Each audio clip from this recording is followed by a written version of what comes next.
So, pneumothorax. Pneumothorax is basically a collapse of the lungs, as we can see here, because of air accumulation in this pleural space. As we can see right here, this is normal lungs, and this is how the pleural space should look like. There is a negative pressure here, and that's how the lungs like to be, right? But with pneumothorax, there's an accumulation here of air. And we can have a small pneumothorax, which resolves on its own, or a large pneumothorax, of which we will need treatment such as chest tubes to drain the air out, or needle decompression to aspirate that air out. Now, there's two types of pneumothorax. We can have a closed pneumothorax, as we can see here, and an open pneumothorax. What does that mean? So a closed pneumothorax is due to the visceral space here rupturing, because maybe it could be because of a broken rib that ruptures through that visceral space. So it's not due to an outside wound or anything that comes from the outside. It happens in the inside, right? So there's an accumulation of air because of that. Now, an open pneumothorax is due to an outside wound. Okay, so it could be because of a stab or a gunshot or anything from the outside that ruptures through that membrane and causes the air to come in.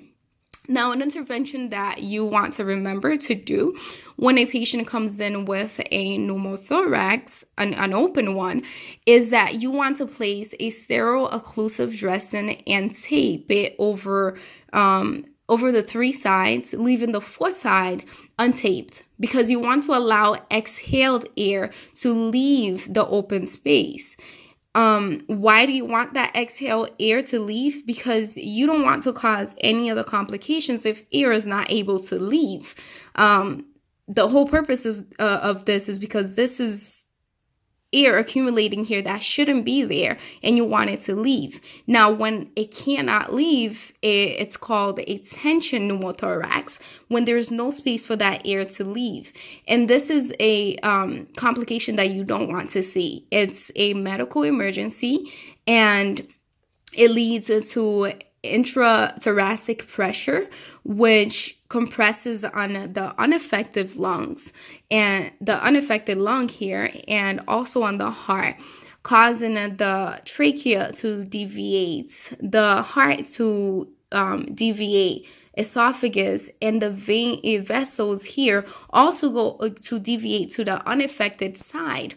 So this will decrease the venous return coming from the superior vena and superior and inferior vena cava to the heart. So with these patients, you will see an increase in respiration because they're trying to compensate. You'll see tachycardia. You will see hypotension, which can lead to shock. And you will see that through a jugular vein distension as well. So a very late sign is actually that deviation of the trachea here. So that's a late sign. Now, a way that you can remember the signs and symptoms of this complication of the tension pneumothorax is through the acronym, the word collapsed. The ED is over here. So C is for chest pain, sharp chest pain, or they'll come in with cyanosis. O is for overt tachycardia or tachypnea. L is for low blood pressure.